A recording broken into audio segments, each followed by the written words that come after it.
Empezar con reumato. ¿Está bien? ¿Tienen buena recepción de audio y de imagen? Sí, Ok, bueno, comenzamos con los síndromes que era, esto es una parte de lo que nos faltaba para terminar el módulo de hemato, ¿sí? Y vamos a empezar con un caso clínico. Una paciente femenina de 22 años que se presenta para la evaluación por una masa cervical de 6 semanas de evolución de crecimiento lento y no duele, ¿sí? Se le hizo un interrogatorio más bien dirigido y no hay antecedentes de fiebre, ni tampoco pérdida de peso, ni sudoración, ¿sí? Sudoración nocturna. Al examen físico llama la atención la palidez de piel y mucosas con adenopatías cervicales posteriores de 2 centímetros de diámetro cada una. Está bien fija a planos profundos, pero no son dolorosas. Tampoco no hay otras visceromegalias tipo hepatomegalia, esplenomegalia, nada, ¿sí? Y el resto del examen físico fue normal.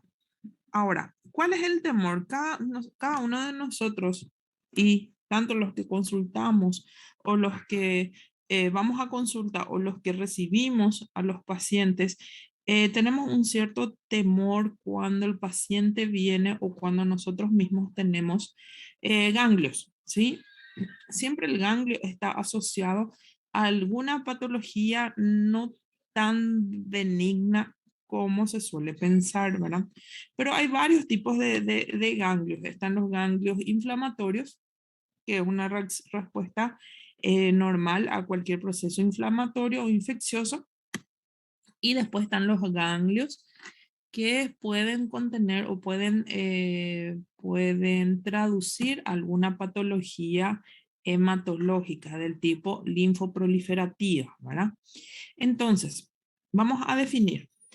Adenopatías es el aumento del ganglio linfático 1 centímetro o por sobre 1 centímetro pesquisado clínicamente o a través de imágenes, ¿sí? Eso es una adenopatía, cualquiera sea, ¿sí?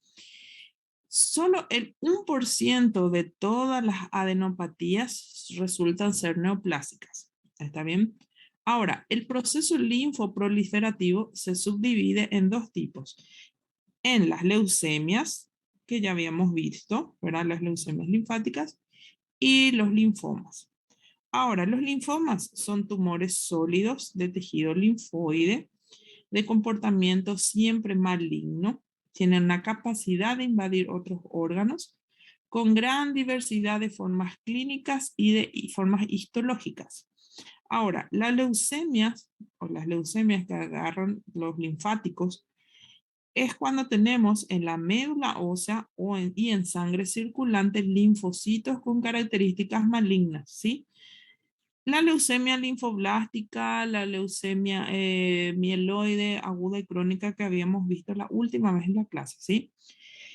Son elementos inmaduros de proliferación descontrolada con capacidad de invadir varios órganos, ¿sí?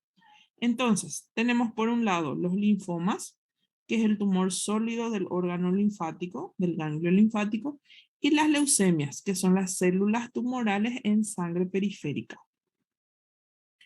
Hay un pequeño porcentaje de enfermedad, o sea, un pequeño porcentaje, una pequeña cantidad de enfermedades que comparten características tanto del linfoma como de la leucemia. Entonces se le denomina o se le subclasifica como linfoma leucemizado, ¿sí? Que es un linfoma primario, pero que presenta también células leucémicas en la sangre, ¿sí? Ejemplo, el linfoma linfoblástico, y el linfoma linfocítico de células B pequeñas o leucemia linfocítica crónica, ¿sí? Ahora, cuando un paciente viene a consultar con nosotros y viene por ganglios linfáticos, nosotros tenemos que tener o preguntar o ver si hay signos o ciertas señales que son de alarma.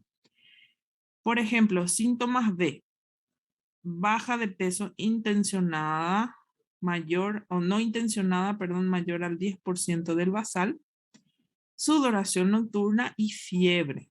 Estos tres síntomas hacen o son sugerentes de que hay una diseminación hematógena. ¿Está bien? Otros síntomas y signos orientadores de malignidad es la duración del ganglio, ¿sí? O de la adenopatía, suele ser mayor a un mes. El tamaño, cuando es mayor a 1 centímetro, ya nos tiene que llamar la atención. Cuando no hay un foco inflamatorio cercano, ¿verdad?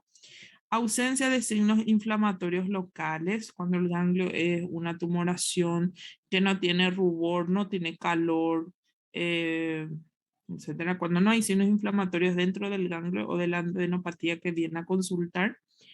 Cuando hay adherencia a planos profundos.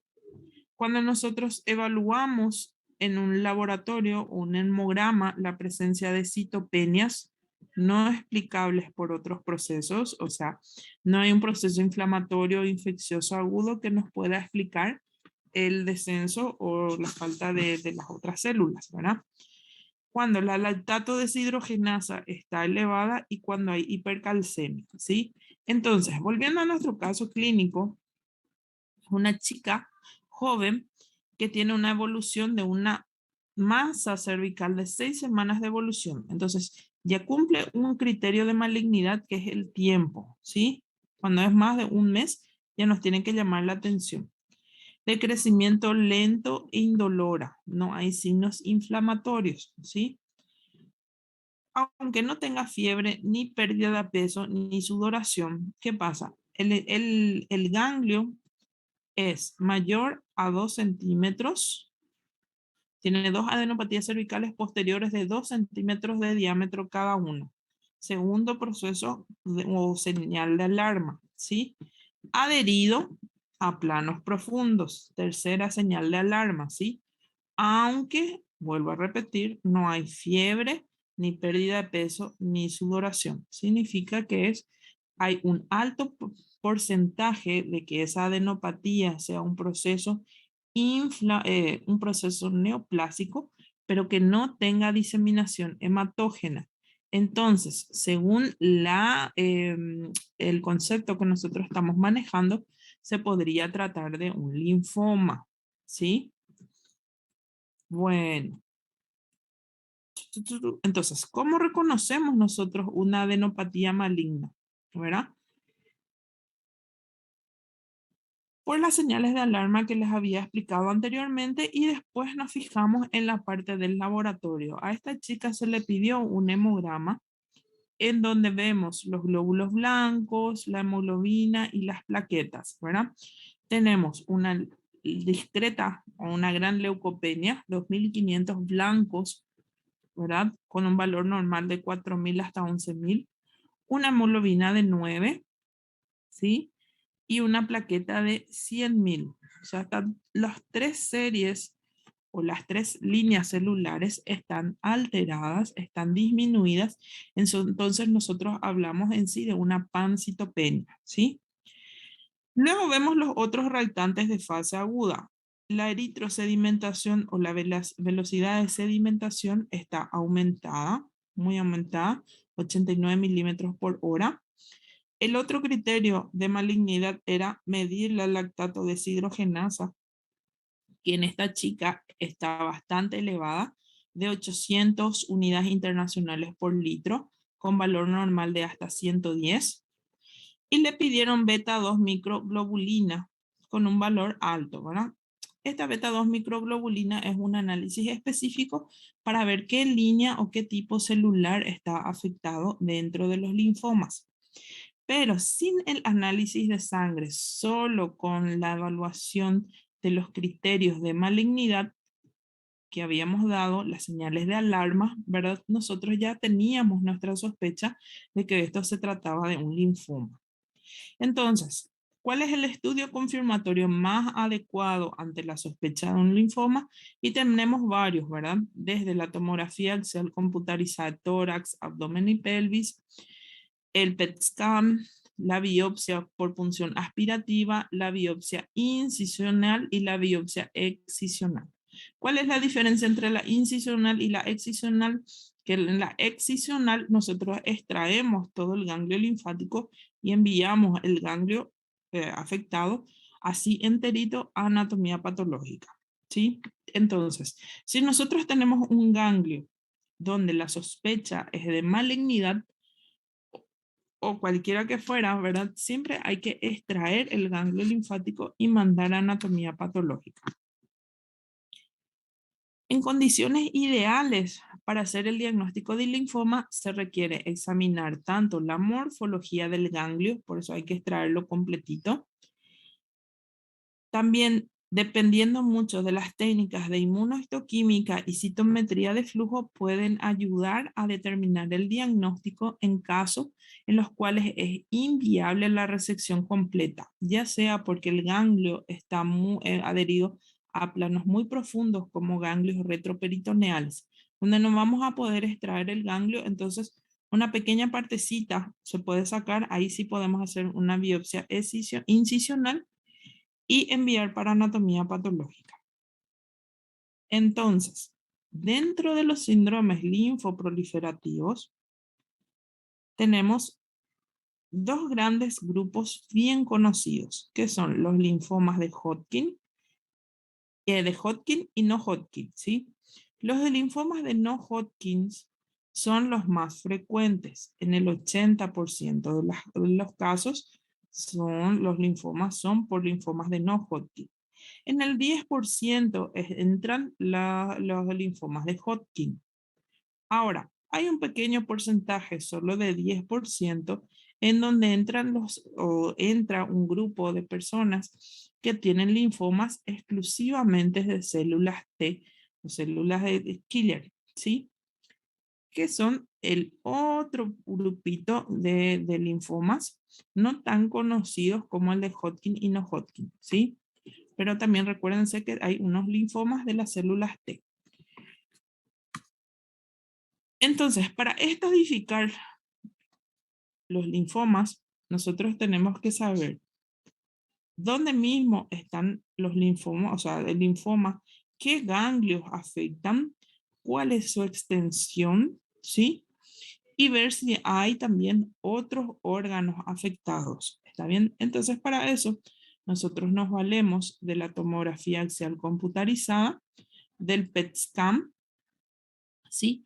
Y también del mielograma y biopsia de la médula ósea. Son estudios complementarios para llegar a estadificar el linfoma, ¿sí? Acá tenemos un ejemplo de un PET scan donde se emiten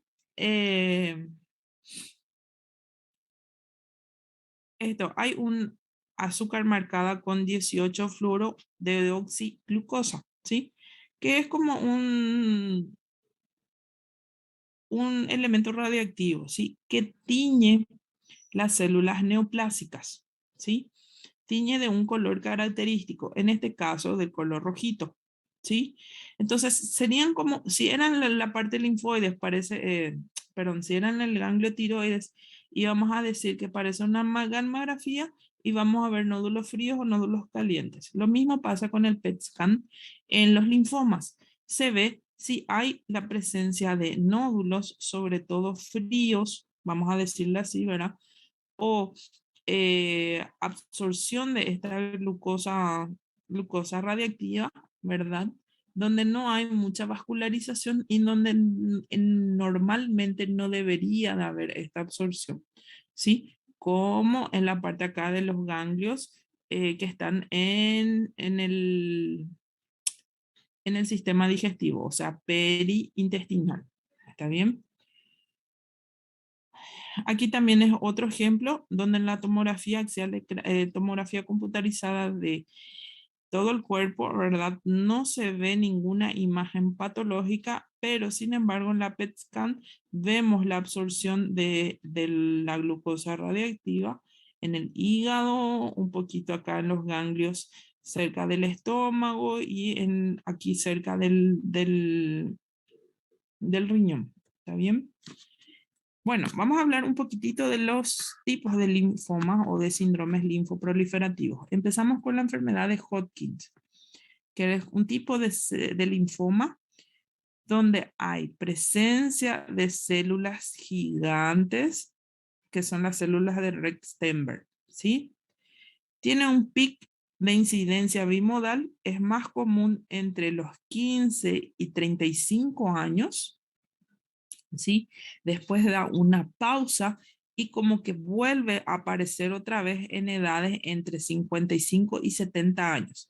Entonces, si hay un paciente entre 15 y 34 años que viene por ganglios, ¿verdad? Nosotros tenemos que sospechar del linfoma de Hodgkin, ¿sí?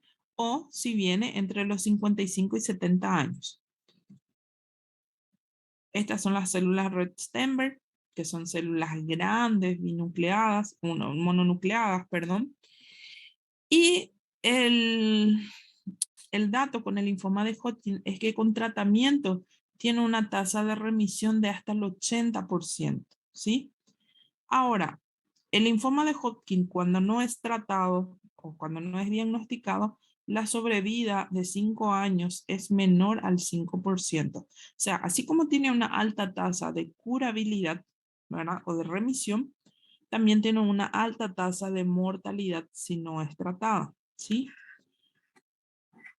Generalmente estos pacientes presentan una enfermedad limitada a nivel local que progresa de una manera ordenada de un grupo de ganglios linfáticos a una región adyacente. Esta chica que vino por 2 adenopatías, volviendo a nuestro caso clínico, 2 adenopatías cervicales posteriores, ¿sí? Probablemente se deba, y está encima en la edad 22 años, probablemente se deba a un linfoma de Hodgkin, ¿sí? Siempre el linfoma de Hodgkin está asociado a la infección del virus del Epstein-Barr. Como que la infección por este virus contribuye al desarrollo del linfoma de Hodgkin, pero realmente no está bien claro su causa y efecto, ¿sí? Ahora, entre los linfomas de Hodgkin tenemos varios subtipos. Tenemos las formas clásicas, que es el escleronodular, el que tiene celularidad mixta, ¿sí? Y aquel que es solo rico en linfocitos, que es el menor porcentaje, ¿sí?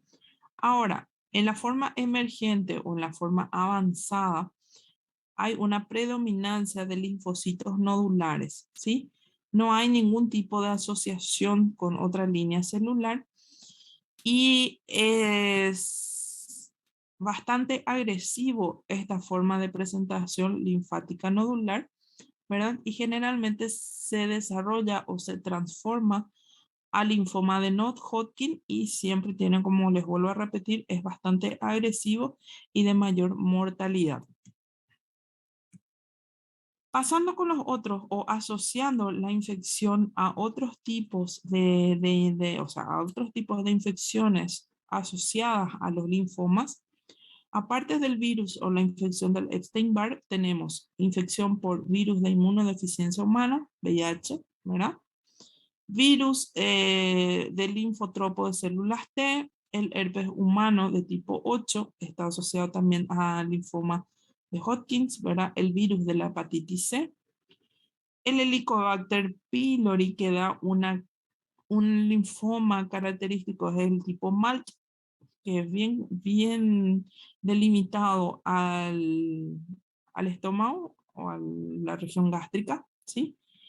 Y el Campylobacter jejuni, que es una enfermedad inmunoproliferativa también que afecta más al intestino delgado y es el MALT del intestino delgado. O sea, hay ciertos grupos celulares o infecciones virales que se asocian al linfoma, que son como precursores. Hay una clasificación de Ann Arbor, ¿verdad? Que depende mucho de la cadena linfática o de la cantidad de ganglios linfáticos que están afectados, ¿sí? Y de la evolución, ¿sí? Por ejemplo, la evolución es fácil, A, B y E, ¿verdad? A es cuando no tiene síntomas adicionales, como esa chica que vino a consultar por sus adenopatías. B es cuando hay una pérdida de peso en 6 meses o tiene fiebre o su duración nocturna en un mes. Y E es cuando hay compromiso extraganglionar fuera el hígado y médula ósea.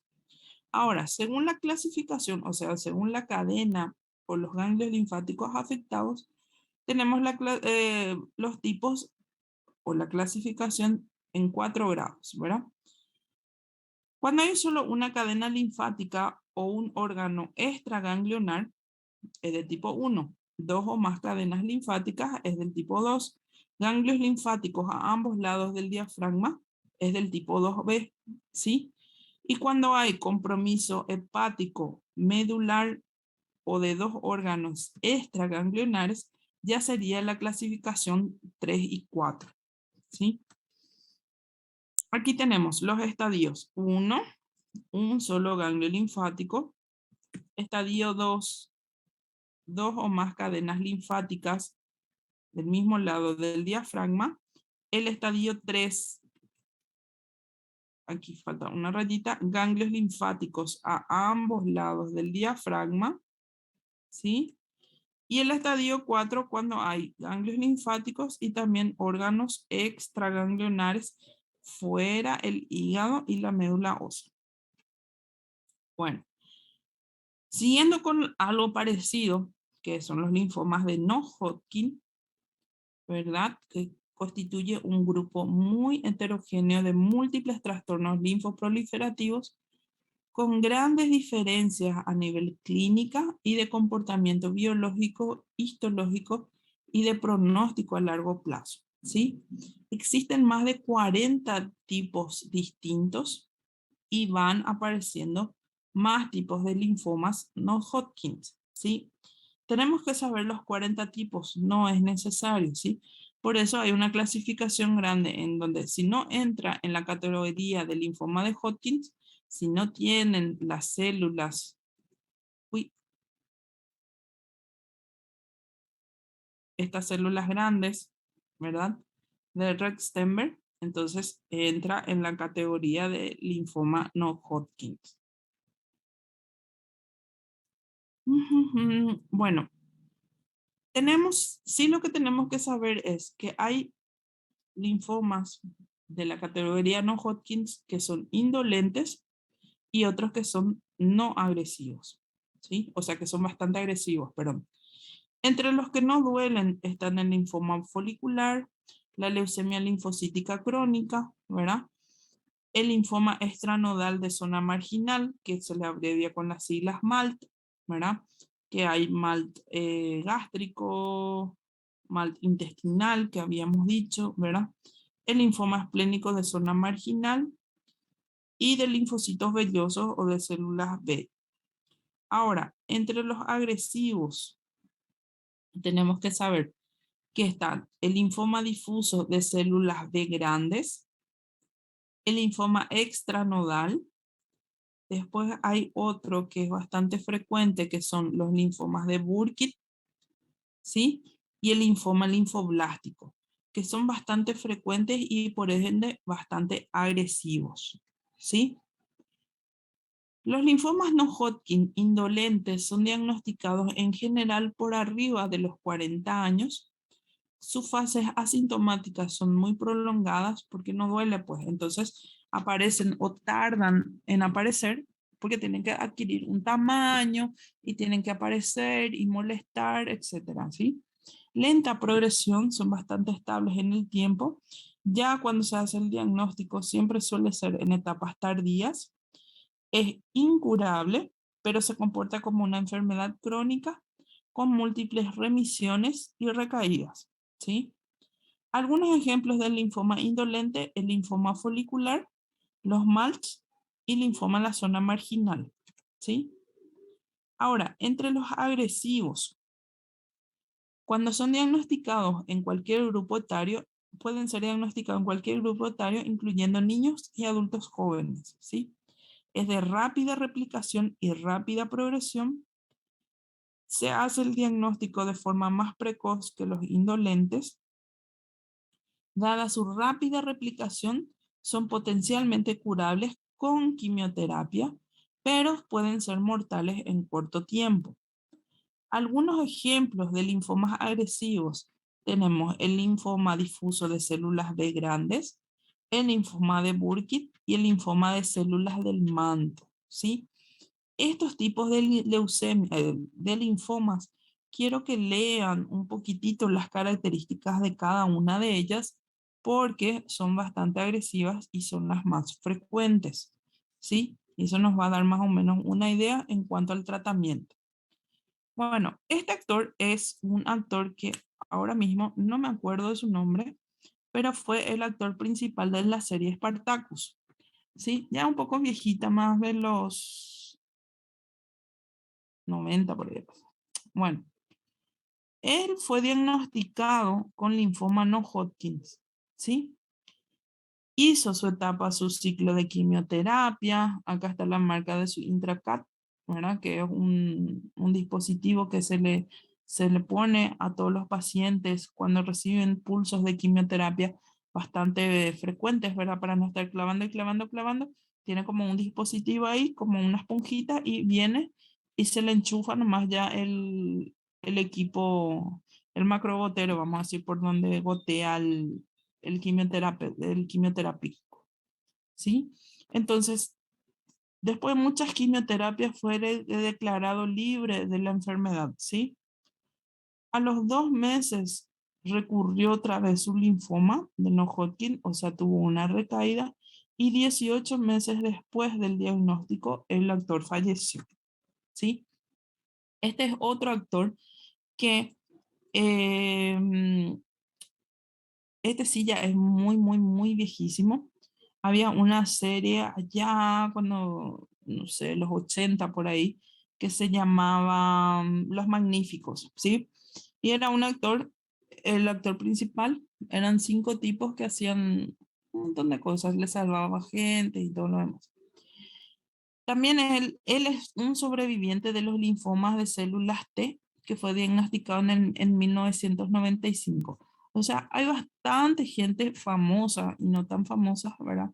Que son portadores de esta enfermedad, algunos con pronósticos más favorables y otros no tanto, ¿sí?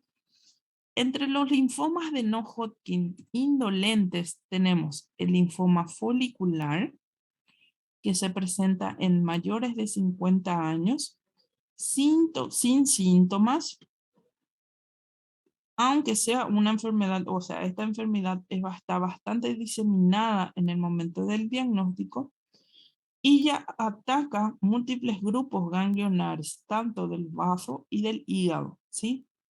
Hasta un 30% de los pacientes puede experimentar remisión espontánea, incluso en la etapa 4. O sea, es un linfoma de buen pronóstico, ¿sí? La sobrevida media de estos pacientes es de 10 a 14 años, ¿sí? La tasa de recidiva es constante en el tiempo, incluso en pacientes con respuesta completa al tratamiento. Y ninguna combinación de tratamientos ha logrado ser curativa. Y entonces, si no podemos curar, ¿cuáles son los objetivos de este linfoma folicular o de los linfomas indolentes? Es mantener la calidad de vida, vigilancia para iniciar el tratamiento una vez que el paciente se encuentre sintomático. No es porque no tenga el paciente, o sea, no es porque tenga un tratamiento definitivo o no tenga cura su linfoma que nosotros vamos a dejar de tratarle. Significa que cuando empieza a tener síntomas tipo fiebre, pérdida de peso o anorexia u otros síntomas constitucionales, se inicia su ciclo de quimioterapia para que él pueda tener una mejor calidad de vida, ¿sí? Ahora, ¿cuándo no tratamos un linfoma folicular? Si se cumplen todos los siguientes criterios, si el diámetro es mayor a 7 centímetros, hay más de 3 nódulos, sin síntomas sistémicos, y hay una esplenomegalia, un vaso menor a 16 centímetros, no hay derrames evidentes, sin riesgo de síntomas compresivos locales, ¿sí? Sin células linfomatosas circulantes y sin compromiso de médula ósea, no se trata al paciente, ¿sí? Con el fin de no someter de forma innecesaria a los pacientes a múltiples esquemas de quimioterapia. Entonces, Volviendo a repetir, el objetivo del tratamiento de los linfomas indolentes es mantener la calidad de vida y solo cuando el paciente se vuelve sintomático, iniciamos un esquema de quimioterapia, ¿sí? Ahora, ¿cómo serían esos síntomas? Compresión o síntomas compresivos locales, cuando hay compromiso de la médula ósea, cuando hay linfonódulos circulantes, cuando la esplenomegalia es mayor, ¿sí? Cuando tenga otros síntomas sistémicos, pérdida de peso, anorexia, vómitos, fiebre, etc. Y cuando el ganglio sea mayor a 7 centímetros y tenga más de 3 nódulos, ¿sí? Esos son los criterios para tratamiento. Si no cumple ninguno de esos criterios o que tenga estos criterios, entonces no tratamos el linfoma folicular. El pronóstico se da un punto por cada criterio. O sea, pacientes mayores de 60 años tienen un puntito. Los que están en la etapa o en la clasificación Ann Arbor 3 y 4, aquellos que tienen una hemoglobina de 12 o menor a 12, LDH sobre el límite normal y más de 4 sitios nodales afectados. Se le va asignando un punto por cada ítem y tenemos grupos de riesgo bajo, intermedio y alto según la cantidad o el puntaje que ellos están eh, logrando, ¿sí? La otra forma o el otro linfoma no doloroso o no dolente es el de la zona marginal de células B. Y hay dos tipos, la forma esplénica y la forma extranodal, que son los famosos MALT, ¿verdad? El linfoma de tejido linfoide asociado a mucosas. El de la forma esplénica se caracteriza o se presenta por una esplenomegalia masiva, hay compromiso de la médula ósea y no suele haber adenopatías. Una vez que tengamos una gran esplenomegalia y el paciente resulte candidato para una esplenectomía, la remisión suele ser más prolongada si es que el paciente se cura y ya no vuelve a tener otras recaídas, ¿sí? Siempre hay que investigar asociación o infección por virus de la hepatitis C y solo si nosotros descartamos o el paciente no tiene infección por el virus de la hepatitis C, alcanza una remisión plena, ¿sí? Ahora, entre el linfoma MALT, ¿no era? Que afecta a la mucosa intestinal en preferencia, ¿verdad? Tenemos siempre una historia de enfermedad autoinmune, ya sea enfermedades reumatológicas tipo lupus, síndrome de Sjögren, ¿verdad? Que se asocian a este tipo de linfomas o infecciones por VIH también, ¿sí? Siempre están asociados a este tipo de linfoma, linfoma MALT. También la infección por Helicobacter pylori o Campylobacter, que afecta más el intestino delgado. Este tipo de linfoma se presenta siempre en estadio 1 o 2 y no solo afecta la parte de las células del sistema gastrointestinal, sino también en un pequeño porcentaje afecta tiroides, pulmón, mama, órbita o piel, ¿sí? El tratamiento de estos linfomas es siempre tratando primero la causa infecciosa, ¿sí? Se trata con antibióticos. El tratamiento del Helicobacter pylori puede resolver la mayoría de los casos gástricos, ¿sí? El linfoma MALT del intestino delgado, también conocido como inmunoproliferativo SMALT intestinal o enfermedad de cadenas pesadas, ocurre especialmente en hombres jóvenes del Medio Oriente y responde también a antibióticos con la erradicación del Campylobacter jejuni. Ahora, hablando de los linfomas de no Hodgkin agresivos, tenemos el linfoma difuso de células B grandes, ¿sí? Que son linfomas de rápido crecimiento. El paciente tiene sobrevida corta, sin tratamiento, responden muy bien a las quimioterapias, ¿verdad? Mucho mejor que los linfomas indolentes, pudiendo resultar en una remisión completa o sostenida en un 50% de los casos. El linfoma difuso de células B grandes es el más común de los linfomas agresivos. Está caracterizado por células de gran tamaño, al menos del tamaño de un macrófago. Los pacientes se presentan con masas de crecimiento rápido, sintomáticos con presencias de células o de síntomas B, fiebre, pérdida de peso y sudoración nocturna de preferencia en un 30 a 40% de los casos. Puede presentarse en otros órganos, no solo en el sistema linfático, por ejemplo, en el estómago, también se ve, ¿sí?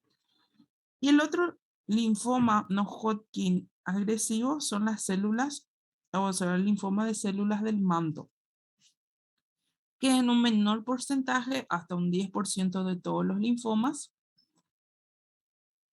se caracteriza por una expresión de ciertos marcadores como CD5 y CD20, ¿verdad?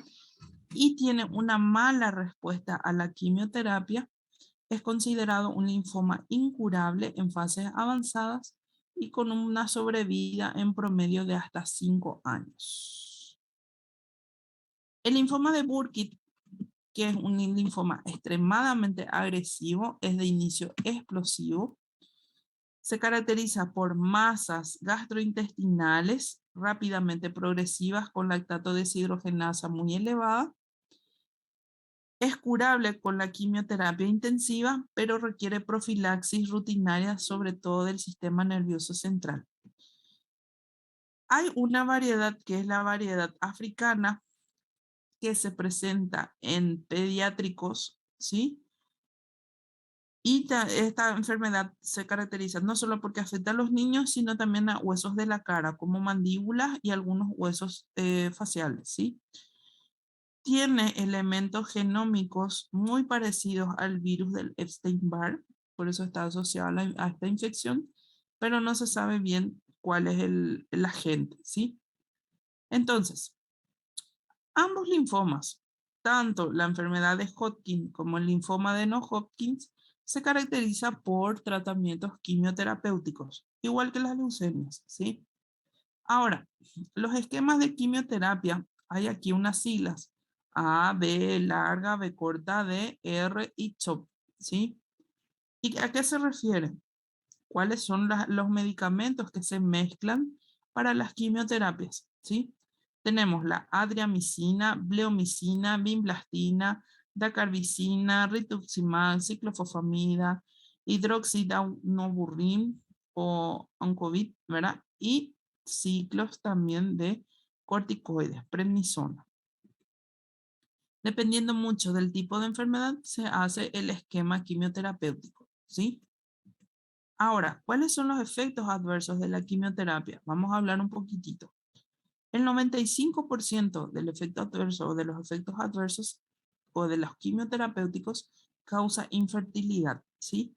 Hay otros síntomas menores, pero más molestosos, como las náuseas, los vómitos, la alopecia, el malestar general y la mielosupresión, que donde hay una muerte de todo, o sea, los quimioterapéuticos no distinguen cuáles son las células cancerosas de las no cancerosas y matan a todas las células por igual, ocurre una mielosupresión y por ende una neutropenia o pancitopenia. Aquí tenemos, por ejemplo, las antraciclinas como la doxorubicina y la daunorubicina causan cardiotoxicidad. Son responsables de la mayoría de las miocardiopatías dilatadas. Ahora, cistitis hemorrágica y cáncer vesical se vio con el uso de ciclofosfamida. La ciclofosfamida es un medicamento especial porque no solo se usa en leucemias o en linfomas, sino también se usa mucho en enfermedades reumatológicas, ¿sí? Entonces, ojo con este medicamento y ojo con este efecto adverso, ¿sí? La bleomicina causa fibrosis pulmonar y polineuropatías periféricas eh, con todos aquellos quimioterapéuticos que usan alcaloides de la vinca, tanto vincristina como vinblastina. Si hablamos de los anticuerpos monoclonales, son medicamentos que, como su nombre lo dice, trata de aumentar la apoptosis, ¿verdad? Son anticuerpos que se unen a las células cancerosas y supuestamente con eso, más las células de nuestro sistema inmunitario actúan o atacan a las células cancerosas y por ende les mata. Ocurre una lisis de las células cancerosas y ese es el objetivo principal del tratamiento. Hay varios tipos de anticuerpos monoclonales, ¿verdad? Dependiendo de la reacción o del receptor o del gen que tenga entre los receptores, ¿sí? Y van actuando sobre cada uno de estos genes, ¿verdad? Un ejemplo es el rituximab, ¿verdad? Que tiene anticuerpos contra la molécula CD20, la cual está presente en todas las células linfomatosas indolentes de los linfocitos B y es un avance terapéutico mayor tanto como agente único como en combinación con otras drogas citotóxicas. Versiones radiomarcadas de este anticuerpo con Yo-231 muestra actividad citotóxica, pero no logra prevenir la recurrencia de los linfomas indolentes. ¿Sí? Entonces, lo que nosotros sacamos del tipo de linfomas o de